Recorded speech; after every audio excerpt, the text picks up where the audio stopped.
안녕하세요. 광록의 변호사입니다.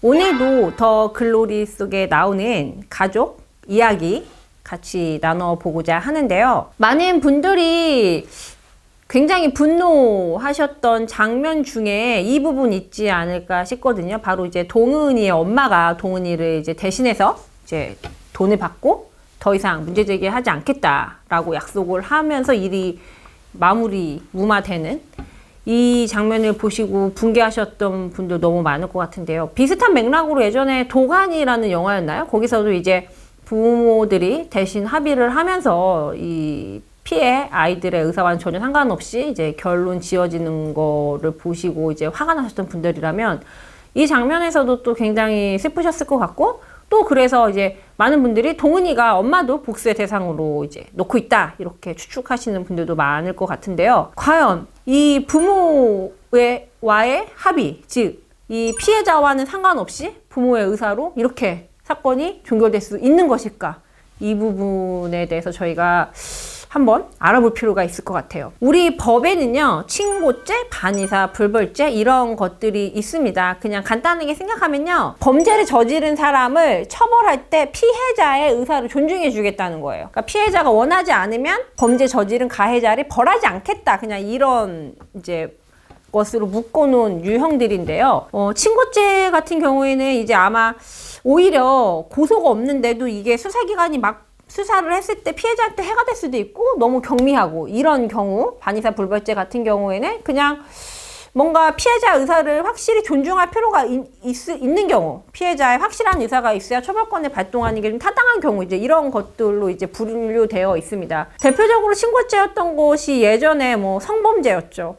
많이들 이제 성폭행을 당해도 옛날 분들은 오히려 여자들한테도 이거는 너무 마이너스다, 네 인생에 좋을 게 없다 이렇게 생각하셔서 다들 쉬쉬하는 분위기였기 때문에 많이들 고소를 안 했고, 이제 강간을 한 가해자들도 처벌되지 않는 경우들이 많았습니다. 물론 지금은 법이 바뀌어가지고 친고죄가 아닙니다, 이 성범죄들이. 아무튼 이 글로리로 돌아와서 얘기를 해보면은 사실 이 동은이 엄마가 합의한 것들은 친고죄에 해당하는 것도 아니고 반의사 불벌죄에 해당하는 것들도 아니거든요. 그러니까 엄연히 말하면 엄청나게 신체적 가해를 가해서 상해인 거거든요. 동은이가 만약에 그 가해자들을 고소했다면 제목은 상해, 뭐 협박 등등 여러 개 있었을 텐데, 물론 협박죄는 이제 반의사 불벌죄입니다만 주 메인은 상해 이런 게 됐을 텐데, 그것은 피해자의 의사와 상관없이 엄연히 처벌을 할 수 있는 범죄입니다. 근데 이제 미성년자 입장에서는 사실 쉽지 않죠. 우리 부모가 저 사람한테 돈을 받고 아무 일 없도록 하겠다고 한 상태에서 그럼에도 불구하고 아니야, 나 계속 고소하고 저 사람 벌받게 할 거야 라고 어디 적극적으로 가서 다시 막 고소를 하는 것도 어려웠을 거고요. 더군다나 동은이 같이 이제 그 동네 경찰들까지 매수가 돼 있는 상황이었다면 더 큰 도시로 나아가서 이제 뭐 법적 조치를 취하겠다 생각하는 게 쉽지 않았을 것입니다. 그래서 사실 이 심리적 저항감이 있었을 뿐이지 동은이가 만약에 하고자 했으면 불가능한 사항은 아니었을 거예요. 근데 일단은 그런 에너지가 다 잠식됐겠죠. 엄마의 그 배신감 넘치는 그 행동 때문에요. 그렇지만 어쨌든 그 피해자의 합의가 있을 때는 그 양형의 참작은 됩니다. 우리 법원은 그래서 이 사람한테 어떠한 형벌을 가할 거야 라고 결정을 할 때 피해자가 어쨌든 합의를 해줬다, 선처를 바라고 있다 이럴 경우에는 형을 감해주는 양형에 참작을 합니다. 그래서 예전 같은 경우에는요, 부모님께서 아이의 의사 묻지 않고 이제 뭐 우리 아이도 처벌을 원하지 않는다 이런 거에 취지를 문구에 넣어서 합의서를 쓰면은 법원이 이름 그래 참작할 만하지, 처벌을 원하지 않아 피해자가, 이렇게 받아들였는데요. 요새는 그렇지 않거든요.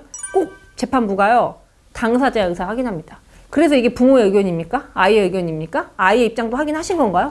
이런 것들을 체크해서요, 만약에 이게 부모만 합의의 의사가 있는 거고 이제 피해자인 이제 미성년자는 그렇지 않을 경우에는 이름 참작은 해도 절대 양형에 이제 전혀 고려 요소로 삼진 않고 있습니다. 엄청 이제 선진화된 거죠, 예전보다. 그래서 오늘 만약에 이 영상을 보시는 분들 중에 내가 되게 억울한데 우리 엄마 아빠가 도대체 왜 이게 뭐가 나를 위한 거라고, 도대체 누구를 위한 건지도 모르겠는데 저쪽이랑 합의를 했다, 뭐 가해자 부모랑 친해서 뭐 한 동네 사니까 뭐 일이 시끄러워질까 봐, 나한테도 피해가 될까 봐, 뭐 또는 돈이 없어서 내 회사는 진짜 아닌데 말도 안 되게 합의를 했다, 않고 생각을 하시면, 만약에 그게 내 의사와 다르다 그럴 때는 그거를 분명히 표시를 하시면 그래도 이 부모의 합의만으로 사건이 흐지부지 되는 일은 없을 거다, 이렇게 정리를 해볼 수 있을 거고요. 만약에 동훈이도 그 시절에 이제 그런 행동을 적극적으로 했다면 조금은 달라질 수 있었을 수도 있지만, 사실 이제 중학생 입장에서는 쉽진 않았을 겁니다. 부모의 그런 모습을 본 이상. 3월 달에 이제 2편이 공개되나요? 저도 요새 맨날 그 막 추측하는 유튜브 영상들 있잖아요. 엄청 찾아보거든요. 뭐 복선이다, 뭐 이게 다 있었다, 이런 것들 찾아보고 있는데요. 더 글로리 편 굉장히 기대하고 있습니다. 또 이것 외에도 1편에도 더 글로리에서 저희가 나눌 얘기가 엄청 많습니다. 지난번에도 말씀드렸듯이 저희가 2편 시작 전에 또 이 나오는 이야기들을 하나하나씩 살펴보고 2편이 나오면 또 재미있게 2편에 대해서도 얘기 나눠보면 좋을 것 같습니다. 감사합니다.